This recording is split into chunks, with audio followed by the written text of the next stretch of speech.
এটা একটা বিরাট সমান, হ্যাঁ? যেমন আপনার স্কুল এবং ওয়ার্ক প্লেসকে জানতে হবে যে আপনার বাচ্চা বা আপনি হিমোফিলিয়া, তাই না?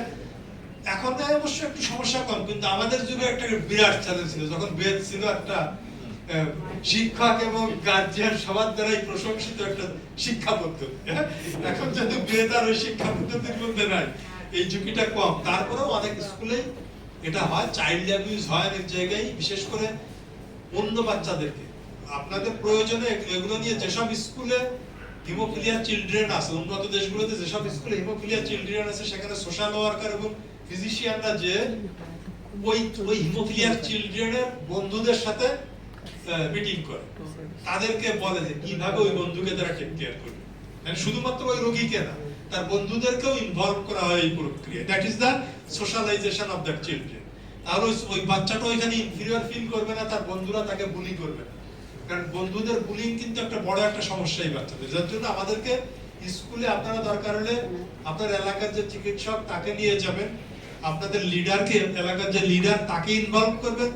স্কুলে যে ধমক না, টিচারদেরকে বলবেন, বাচ্চার বন্ধুদেরকে বুঝাবেন যেন তারা তাদের যে হিমোফিলিয়া যে বন্ধু, সেই বন্ধুকে যেন স্বাভাবিকভাবে অ্যাকসেপ্ট করে এবং তার যে আঘাত লাগলে ব্লিডিং হয় এই রিয়েলিটিটা যেন তারা বুঝতে পারে। দরকার হলে ভিডিও ইত্যাদি ইত্যাদি দেখিয়ে অন্য শিশুদেরকে বোঝাতে হবে যে হ্যাঁ, এইটা তাদের বন্ধুর এই একটা সমস্যা আছে, এটার জন্য তার একটা এক্সট্রা কেয়ার প্রয়োজন। ঠিক আছে? কারণ যখন মারামারি করবে তাকে যেন জড়ায় না ফেলে। ঠিক আছে?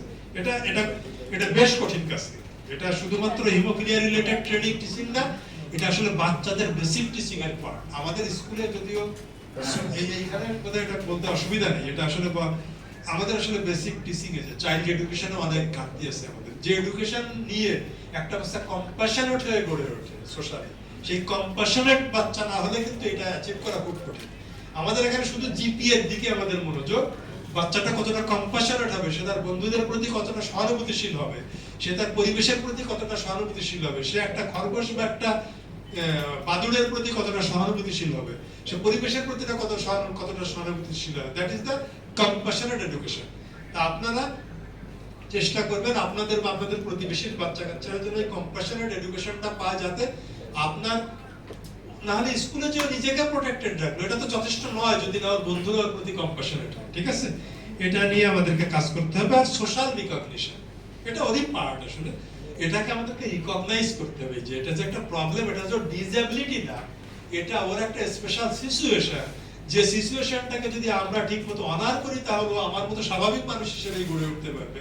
এই রিকগনিশনটা আমাকে দিতে হবে। ঠিক আছে? এটুকুই ছিল আমার ডিসকাশন। আপনাদের কোনো কোশ্চেন থাকলে আমি সংক্ষেপে কোশ্চেন অ্যাড্রেস করার চেষ্টা করি।